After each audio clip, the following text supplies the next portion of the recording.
Leave, before the cops get here. This place isn't for your kind." The words sliced through the hotel lobby like a blade drawn in public. Gregory Vance, the general manager, wasn't whispering. He wasn't hiding. He wanted every guest in that marble hall to hear him put her in her place. His finger jabbed the air, stopping inches from her face. Behind him, 6 uniformed staff stood frozen, their suits pressed, their eyes wide. To his right, a young security guard already had a hand clamped on her arm like she was a trespasser instead of a paying guest. The woman didn't flinch. She stood in a white blouse, fitted jeans, a black cap pulled low. No designer bag, no jewelry, no entourage. Just quiet presence. She carried herself like stone, anchored, unshaken, waiting. Guests scattered across the lobby went still. A pair of women in navy uniforms clutched their phones, filming with furtive swipes of their thumb. A man near the concierge desk whispered, "Did he just say that out loud?" His companion nodded, lips pressed tight, already angling his camera toward the scene. Gregory's voice rose, sharp and theatrical. "People like you walk in with fake cards, fake names, and think you can steal from Horizon Grand. Not today, not in my lobby." The security guard shifted, tightening his grip. Gasps rippled across the hall. Some guests looked away, uncomfortable. Others leaned in, eyes locked, hungry to witness what they already knew was wrong. But she stayed calm, her gaze never wavered. "And before we continue, where are you watching from? Drop your city or country in the comments below. And if you believe in dignity and justice, hit like and subscribe. These stories spark change. And we're glad you're here. Now, back to Aisha Carter." She turned slightly, her voice low but steady. "Let go of my arm. No anger, no begging, just command." The guard hesitated, almost obeying instinctively, then looked back at Gregory. The manager sneered. "Don't listen to her. She's nothing here." A murmur rose among the guests. A travel vlogger near the entrance whispered into her live stream, "We're live at Horizon Grand, Seattle, and you're watching this go down in real time." Her chat exploded with comments, the screen flashing hearts and outrage emojis. Gregory's face flushed red, feeding on the power of the moment. "Call the police," he barked to the front desk clerks. "Tell them we've got a fraud in the lobby." Phones were already up, cameras already rolling. The marble floor reflected the tension like a drum stretched too tight. The silence between insults was just as loud as the words themselves. She inhaled once, slow, deliberate. And then she spoke again, calm, cutting. "Be careful.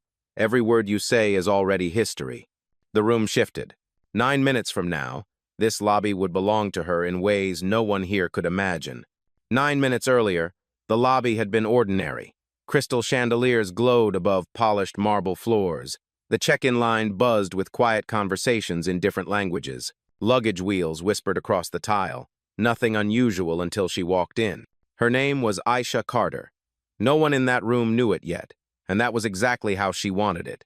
She entered not as a billionaire, not as the owner, but as a guest.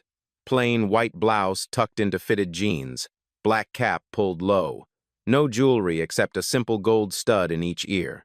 A small leather bag at her side, nothing with a logo that shouted wealth. She didn't arrive with bodyguards or assistants. She didn't even carry herself like someone who demanded attention, but the space felt her presence anyway. The front desk staff glanced up the way people do when they're trained to spot problem guests. Their eyes moved over her shoes, her bag, her face. Then they looked away too quickly, as if they'd already decided who she was. The assumption slid across the counter like a silent policy. "Not our kind of guest." Aisha approached calmly, voice measured. "Reservation, Carter, penthouse suite." She placed her ID and sleek black card on the counter with deliberate precision. No fuss, no performance. Gregory Vance, the manager, studied the card with 2 fingers like it might stain him. His brows knit together, the calculation already racing behind his eyes. This woman, dressed like this, claiming that suite. It didn't fit the picture he wanted for Horizon Grand.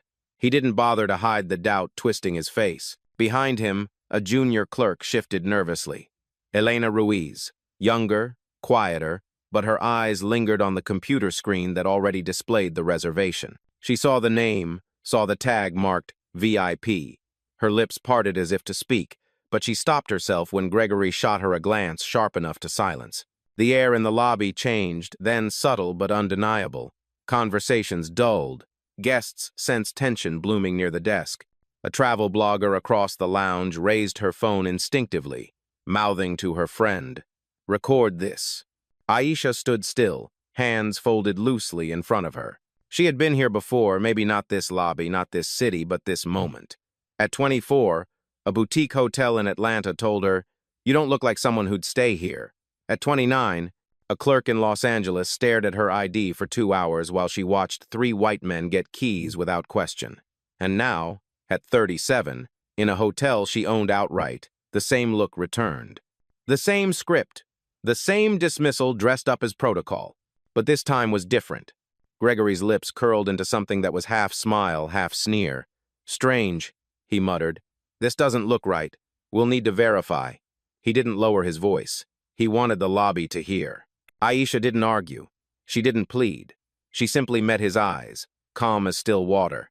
The silence that followed wasn't weakness, it was warning. And in that silence, the storm began to gather. Gregory didn't push the ID back across the counter. He held it between his fingers like evidence in a trial.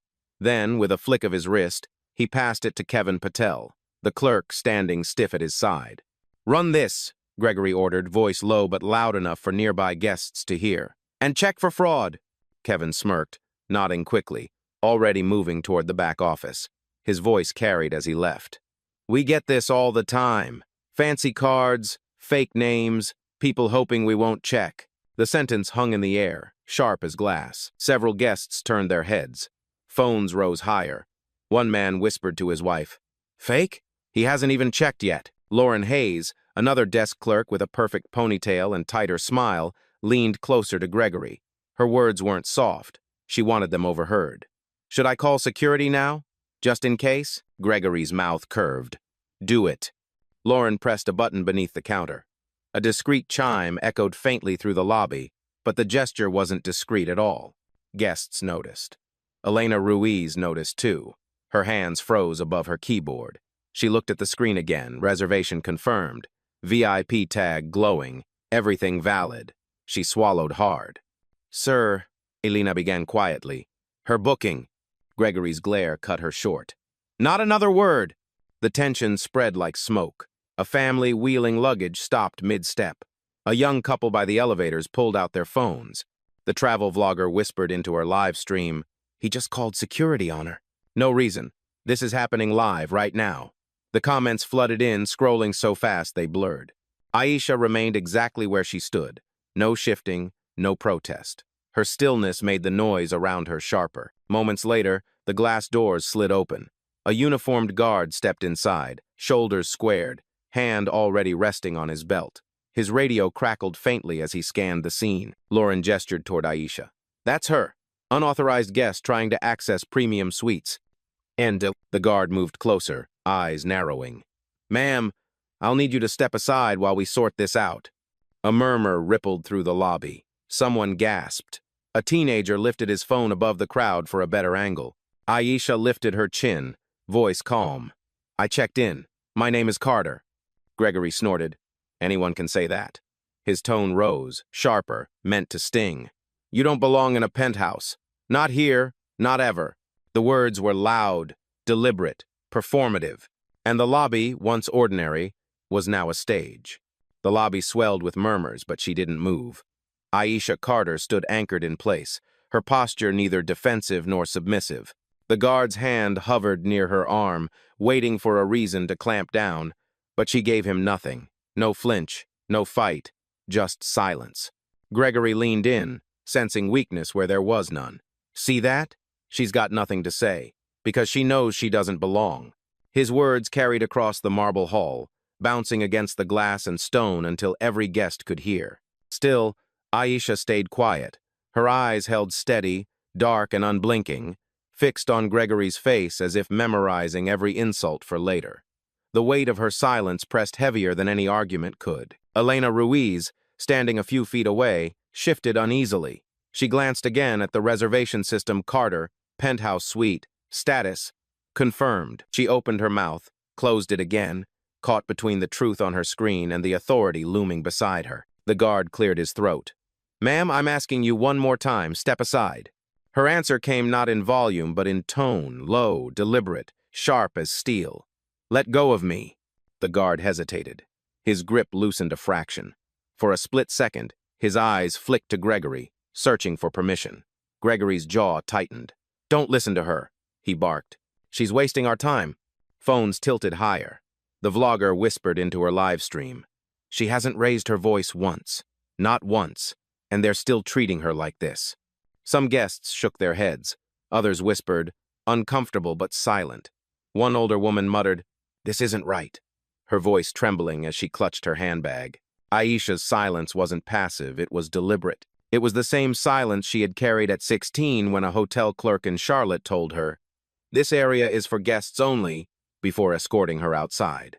The same silence she carried at 24 when she slept in her car because an Atlanta hotel refused to honor her reservation. Those moments had forged something unbreakable. And now, standing in the lobby she owned, she let that silence return not as surrender, but as warning. Gregory smirked, mistaking it for defeat. "Call the police," he snapped again. "She's a fraud." Lauren nodded, already reaching for the landline. Elena's breath caught. Her hand hovered above her keyboard. She wanted to speak, to say the words no one else dared, but Gregory's glare pinned her in place. Aisha didn't move, didn't blink. The marble floor, the crystal lights, the quiet hum of air conditioning, everything seemed to hold its breath with her. The storm was coming, and she was ready. The first flash of red light wasn't from security, it was from a phone. A young man near the velvet couches tapped live and whispered into his camera. "We're at Horizon Grand in Seattle. They're kicking out a black woman from the lobby. No reason." His voice trembled, but the footage was clear. Gregory towering, the guard's hand gripping her arm, and Aisha standing calm in the storm. A second phone rose across the hall. Sophie Lynn, a travel blogger from San Francisco, angled her lens high and steady. "People need to see this," she murmured. Her companion Jacob added, louder this time, "They're calling her a fraud in front of everyone. This is not okay." His stream pinged with comments almost instantly. "Stay strong. Expose them. Name the hotel." Guests who moments ago were wheeling luggage now slowed, circling subtly closer. A woman with a stroller whispered to her husband, "Why are they treating her like that?" She showed ID. He shook his head, muttering, "Because they think she doesn't belong." At the front desk, Elena Ruiz's chest tightened. She saw the screens, her system still confirmed the booking. She heard Gregory's lies echo louder with each repetition. Her fingers hovered over the keyboard, itching to pull up the reservation on the main monitor for everyone to see. But one glance from Gregory froze her in place. His eyes carried the weight of threat. "Stay silent if you want your job." Still, Elena's conscience cracked. She whispered under her breath, "Her name's in the system. I saw it." Aisha caught the words, barely audible, but said nothing. She didn't need to. Not yet. Meanwhile, Lauren at the desk leaned toward the phone, her voice rehearsed and clipped. "Yes, we have an unauthorized guest attempting to access a premium suite. Possible stolen ID. Send security immediately." Every word she spoke felt louder than it should, amplified by the silence that followed. A guest near the elevators gasped, "Stolen? She didn't steal anything." His wife shushed him, pulling him back, but the ripple was already spreading. The live stream counters climbed. 200, 400, 600 viewers. Comments scrolled. "Classic profiling. Keep filming. This is how they do us." Sophie's chat exploded with rage emojis, hearts, calls for justice. Through it all, Aisha stayed silent, anchored. Her stillness was more commanding than Gregory's bluster, more powerful than Lauren's call for backup. She stood like the center of gravity in a room beginning to tilt. The security guard shifted uneasily.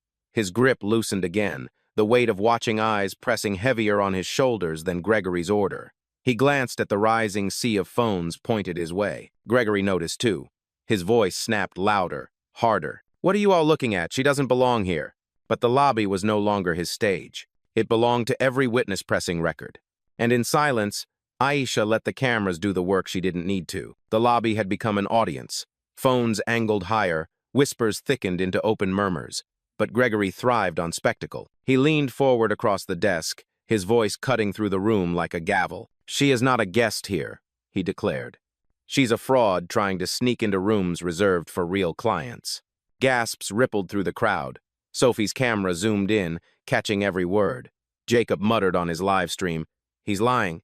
You can see her card, her ID. It's right there." But Gregory didn't stop. He gestured dramatically at Aisha's bag, her clothes, her silence. "Look at her. No luggage, no reservation, nothing but a stolen card and a story." Lauren Hayes, emboldened by his tone, stepped forward. Her voice was sharp, rehearsed, corporate-sounding but dripping with contempt. "We've seen this before. People come in off the street dressed like this, claiming to have penthouse bookings. It's textbook fraud." The words landed heavy. Some guests recoiled. Others stared harder at Aisha, as if searching for proof of innocence in her calm expression. The guard shifted again, discomfort plain now. Elena's lips parted, the truth burning at the back of her throat. She saw the confirmation on her screen. She knew the booking was real. Her pulse raced as she whispered, almost too softly to hear, "It's valid." But the words died against the marble, swallowed by Gregory's next command. "Security!" he barked. "Remove her. Now." The guard hesitated, glancing at the cameras pointed in his direction. "Sir, maybe we should—" "Now." Gregory's voice cracked like a whip. Lauren added fuel. "If we allow this, we compromise every guest's safety. Do you want a scammer walking around upstairs?" Her words were calculated, loud, designed for the audience as much as the staff. But the audience wasn't buying it. A man near the window shouted, "She hasn't done anything." Another guest raised her phone and said, "I saw her show her card. You never even checked properly." Gregory's face flushed. He slammed his palm on the counter. "This isn't a debate. She's not a client. She's a con." The marble floor seemed to hum with tension. The chandeliers above swayed slightly, as if even the air recoiled from the accusation. Through it all, Aisha didn't raise her voice. She didn't defend herself. She simply turned her gaze from Gregory to Lauren, then to the guard, then back to Gregory again, steady, unyielding, unreadable. That silence pressed harder than any words. And the longer she stayed still, the more the room seemed to bend around her. Guests shifted closer. Phones captured every angle. The truth was recording itself in real time, no edits required. Gregory didn't realize it yet, but with every insult he hurled, the ground beneath him cracked a little more. And Aisha, silent, patient, was waiting for the fall. The words, "She's a con," still hung in the air when Kevin Patel returned from the back office, his eyes gleaming with misplaced triumph. In his hand, he held Aisha's sleek black card. He raised it high like a trophy for the lobby to see. "Not today," he said, voice sharp. "This card is company property now. Until the bank verifies it, she's done here." Gasps erupted. A woman near the couches whispered, "That's theft." Another guest muttered, "They can't just take her card." Phones zoomed in, recording every detail, the glint of the card, Kevin's smug grin, the disbelief spreading across the crowd. Aisha didn't move. Her gaze stayed fixed, unreadable. Gregory fed on the moment. "Escort her out," he barked. "She has no right to be here." The security guard hesitated. Too many eyes, too many cameras, but Lauren stepped in, blazer stiff, expression cold. She moved closer to Aisha, her hand stretching out as if to seize her arm. "Let's go," Lauren snapped. "You've embarrassed yourself enough." The moment her fingers brushed Aisha's sleeve, the lobby shifted. Gasps echoed against marble walls. Sophie's live stream caught it instantly. Her voice trembled as she spoke into her mic. "They just put hands on her. You're watching this live." The comment section exploded. "Unreal. Sue them. This is assault." A mother clutched her daughter's hand tighter. A man in a navy suit muttered, "They're going to regret this." Elena Ruiz stepped forward at last, her voice shaking but clear. "Stop. Her reservation is valid. I saw her name in the system this morning." "Ugh." Gregory whirled on her, fury in his eyes. "One more word, Elena, and you're finished here."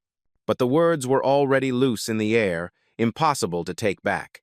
Guests around the lobby murmured louder, their doubt now open rebellion. Lauren pulled back, cheeks flushing, but Gregory doubled down. He slammed the desk phone down, his voice booming. "This is Horizon Grand Management. We have a fraud in the lobby. Send police immediately." Silence followed. A heavy, stunned silence. Every guest heard the word fraud. Every phone captured it. Aisha breathed once, slow, measured. Then she spoke not to Gregory, not to the guard, but to the room itself.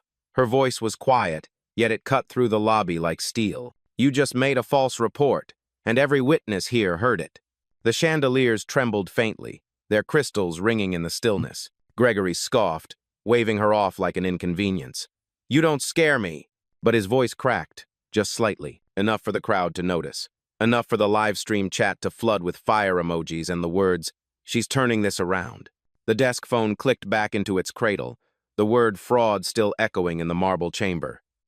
Guests shifted, unsettled, their cameras trained on Gregory's red face. Lauren stood rigid, her hand still tingling from where she had grabbed Aisha. Kevin clutched the stolen card like a weapon, chest puffed with borrowed authority. And then Aisha moved. Not fast, not loud, just deliberate. She slipped her hand into her bag, pulled out her phone, and tapped the screen once. The glow lit her face, calm and controlled. She lifted the phone to her ear. "Nia," she said, voice even. The line clicked instantly. "Standing by," came the reply. The assistant's tone was crisp, professional, the kind of voice that belonged in boardrooms, not back hallways. Gregory sneered, loud enough for the lobby to hear. "Calling backup? Doesn't matter who you know. You're leaving." But Aisha didn't look at him. Her eyes swept the room instead, catching the lenses of raised phones, the dozens of witnesses now holding their breath. She spoke into the receiver with quiet precision. "Activate internal protocol. Timestamp this call. Video logs, audio logs. Secure everything." Nia's voice came back, steady. "Confirmed. System audit activated. Incident recorded." The guard blinked, uneasy. "System audit?" he muttered. He wasn't the only one. A ripple of confusion moved through the staff. Elena's eyes widened. She recognized the phrasing, the language of corporate infrastructure. Gregory laughed, brittle and forced. "What system?" "She's bluffing." But his words landed flat. Phones kept recording, guests kept staring, and Aisha stood there, unshaken, her silence broken only to issue commands that none of them fully understood yet. She lowered the phone slightly, her voice now louder, directed at Gregory. "Every word you've spoken has been logged. Every action recorded. You can't erase it. Not this time." The lobby stiffened. A man near the elevators muttered, "She sounds like she runs this place." His wife whispered back, "What if she does?" Kevin scoffed, gripping the card tighter. "Nice act. Won't change a thing." But his voice lacked the certainty it carried before. Lauren's phone buzzed faintly on the counter. She ignored it, her eyes darting nervously toward Gregory. And Aisha, still calm, still centered, lifted the phone once more. "Nia, escalate. Prepare ownership verification. We may need a full override." A pause. Then Nia's voice, sharp and clear. "Ready when you are." The marble floor seemed to hum again, not with tension this time, but with the weight of something shifting. Guests glanced at each other, uncertain, but sensing that the balance in the room had tilted. Gregory tried to smirk, tried to laugh it off, but the sound didn't reach his eyes. For the first time, doubt crept across his face. And for the first time, the lobby began to wonder, who exactly was the woman he'd just called a fraud? The word override hung in the air like smoke. Guests leaned closer, screens lifted higher, streams filling with fire emojis and disbelief. Gregory tried to seize back control, slamming his palm against the desk. "Enough," he shouted. "This is my lobby, and you," he jabbed his finger toward Aisha, "are nothing here. Nothing." But his voice cracked, and Aisha finally chose to speak not with volume, but with precision. "You keep saying I don't belong," she said evenly. Her gaze swept the room, catching the cameras, the guard, the staff frozen behind the counter. "But the truth is, every square inch of this lobby belongs to me." The silence that followed was electric. For a second, even the air conditioning hum seemed to pause. Gregory blinked. "What did you just say?" Aisha stepped forward, each heel tapping the marble like a gavel. "You called me a fraud. You called me a trespasser. But I am the founder, the owner, the woman who built Horizon Grand from the ground up." Phones jerked upward. Sophie gasped into her live stream. "Oh my God, she owns it." Comments flooded the feed. "What? Tell them. This is history." Elena Ruiz felt her breath leave her chest. The reservation, the VIP tag, it all made sense now. Her voice broke into the stillness, trembling but resolute. She's telling the truth. Her name is in the system. Executive override. Owner-level clearance. Guests erupted in disbelief. Some gasped. Others clapped. One man muttered, "I knew it. She didn't even raise her voice once." Gregory's face drained of color. He looked at Lauren, at Kevin, at the guard still holding Aisha's arm. "She's lying," he sputtered. "This is a trick, a scam." But no one believed him anymore. Aisha lifted her phone again. "Nia," she said calmly. "Verify ownership." The line clicked. Nia's voice filled the lobby, broadcast through the speaker. "Ownership verified. Aisha Carter, founder, CEO, primary shareholder, Horizon Grand Holdings." The declaration landed like thunder. Every camera caught it. Every guest heard it. Every staff member froze. Aisha lowered the phone, eyes locked on Gregory. Her voice was ice. "You just called the owner of this hotel a fraud. In her own lobby. In front of the world." Gregory's mouth opened, closed. No sound came out. Around them, the guests had already chosen sides. Applause broke through, hesitant at first, then stronger. Phones panned to Aisha, capturing her steady posture, her unshaken calm. The twist was complete. And for Gregory Vance, the ground had disappeared beneath his feet. For a heartbeat, no one moved. The name Aisha Carter still echoed from the phone, hanging heavy above the marble floor. Ownership verified. Founder, CEO, primary shareholder. The words reverberated through the chandeliered lobby like the toll of a bell no one could unhear. Then the silence cracked. A guest clapped, once hesitant, unsure. Another followed. Then a third, louder. Within seconds, the sound rippled through the hall until the lobby thundered with applause. Dozens of phones pointed squarely at Gregory and his team, recording every twitch of fear across their faces. Gregory's jaw worked, but no words came out. His flush had drained into a sickly white. The hand he had slammed against the desk now trembled slightly. Fingertips pressed into polished wood as if it might anchor him. But nothing could. Lauren's ponytail no longer looked sleek, her confident smirk long gone. She stepped back from the counter, eyes darting between Aisha and the growing crowd. Her lips formed silent words, "Please." Don't, but no sound emerged. Kevin still clutched the black card in his hand. Only now, it burned. His fingers twitched, desperate to rid himself of it, but too afraid to move. Sweat beaded along his hairline. He muttered under his breath, "What have we done?" The guard, caught between orders and revelation, released his grip on Aisha entirely. He stepped back, palms open, as though to show the audience he wanted no part in what had just unfolded. His radio crackled, but he didn't answer it. His eyes stayed fixed on the floor. Elena Ruiz, the only one who had spoken truth, straightened her shoulders. Relief flickered across her face, though fear still lingered. She whispered almost to herself, "I knew it. I knew she was real." Guests cheered louder now. Some shouted, "Justice." Others called Gregory out directly, "Apologize. You humiliated her." A woman near the door added, "This is going viral." And it already was. Thousands of viewers filled Sophie's stream, comments surging like a flood. "Manager's done." Powerful twist. This is history in real time. Gregory finally found his voice, but it cracked like glass. This isn't protocol. She can't just..." His words stumbled, useless against the weight of proof. His authority, once loud enough to fill the room, now shrank to a trembling whisper. Aisha didn't answer him. She didn't need to. The room itself had spoken. Lauren placed a hand on Gregory's arm, whispering, "We should stop. We should fix this."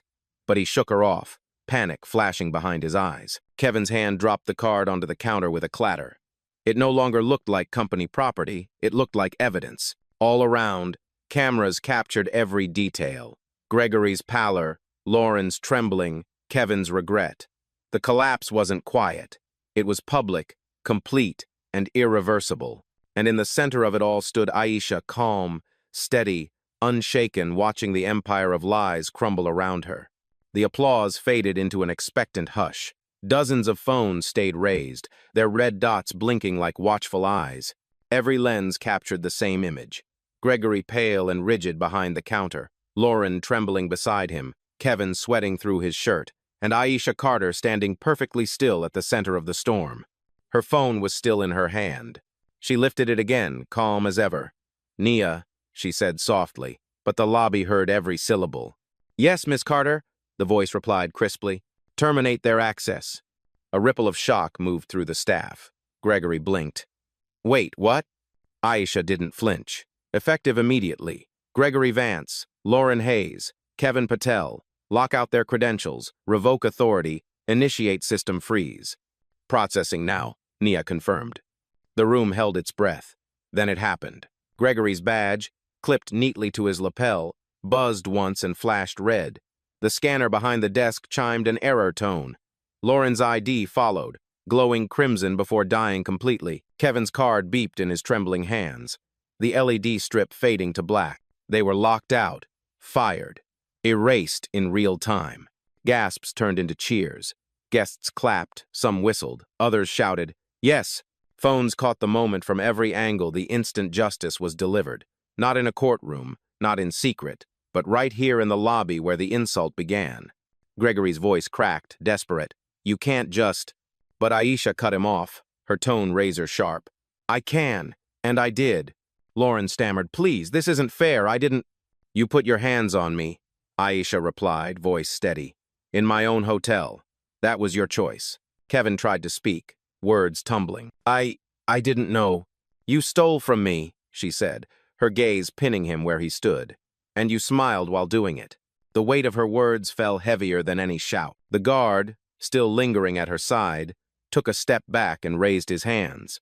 "I want no part of this," he muttered. Guests erupted again, applause, cheers, some chanting her name. Sophie's live stream chat flooded. "Terminated live! This is justice! Silent power is greater than is greater than is greater than." Gregory slumped against the counter, the authority stripped from him as visibly as the color from his face. Lauren stared at her dead badge. Kevin dropped his, the clatter echoing like a final verdict. Aisha lowered her phone, her eyes sweeping the room one last time. Calm, collected, absolute. The judgment was complete.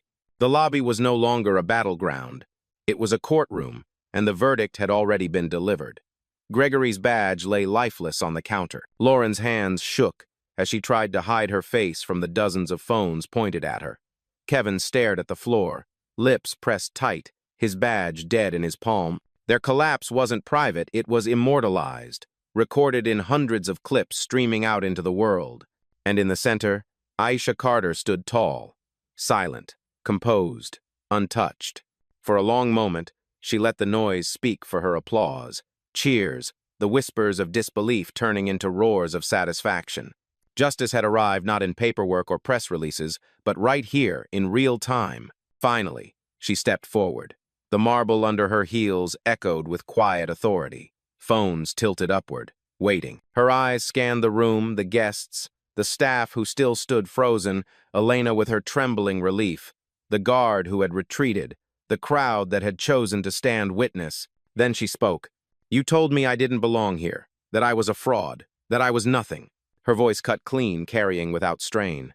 "But I am the founder, the CEO, and the owner of every wall you tried to use against me." Gasps rippled again, though softer now, like an exhale of recognition. She paused, letting the weight settle. "I didn't have to shout. I didn't have to beg. I just had to let you reveal yourselves. And now, the world has seen it too." Phones caught every word. Sophie's live stream chat exploded. Chills. That line. Iconic. Aisha's gaze moved back to Gregory one last time. "Remember this. Silence doesn't mean weakness. It means patience. And patience has no mercy when justice arrives." The words landed like a gavel striking wood. Then she turned, not toward the staff, but toward the guests who had stood with her.